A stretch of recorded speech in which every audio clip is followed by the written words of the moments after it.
YS Jagan దిష్టిబొమ్మ దగ్ధం.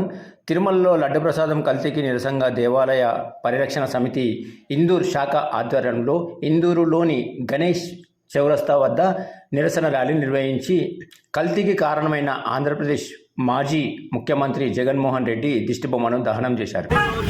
వెంటనే వారిపైన విచారణ చేసి చర్య తీసుకోవాలని చెప్పేసి ఇందూరు దేవాలయ పరిరక్షణ సమితి డిమాండ్ చేసింది. ప్రత్యేకత ఉన్న లడ్డూని గత ప్రభుత్వంలో సీఎం జగన్మోహన్ రెడ్డి కావచ్చు, అక్కడ ఉన్న టీటీడీ చైర్మన్ కావచ్చు, మాజీ ముఖ్యమంత్రి జగన్ పైన ఇప్పుడున్నటువంటి ప్రభుత్వం కానీ కేంద్ర ప్రభుత్వం కానీ కఠినమైన చర్యలు తీసుకోవాలని మేమందరం కూడా హిందూ దేవాలయ పరిరక్షణ సమితి నుంచి మేము విజ్ఞప్తి చేస్తున్నాం. అదే రకంగా ఏదైతే తిరుపతి దేవాలయంతో పెట్టుకొని కిషన్, మురారి, బంటు ప్రవీణ్, చైతన్య కుల్కర్ణి, స్వామి, నాని, బంటు రామరాజు, సాయి ప్రసాద్, అజయ్, చోటు, బంటిబాయి, హిందూ సంస్థల ప్రతినిధులు, కార్యకర్తలు పాల్గొన్నారు.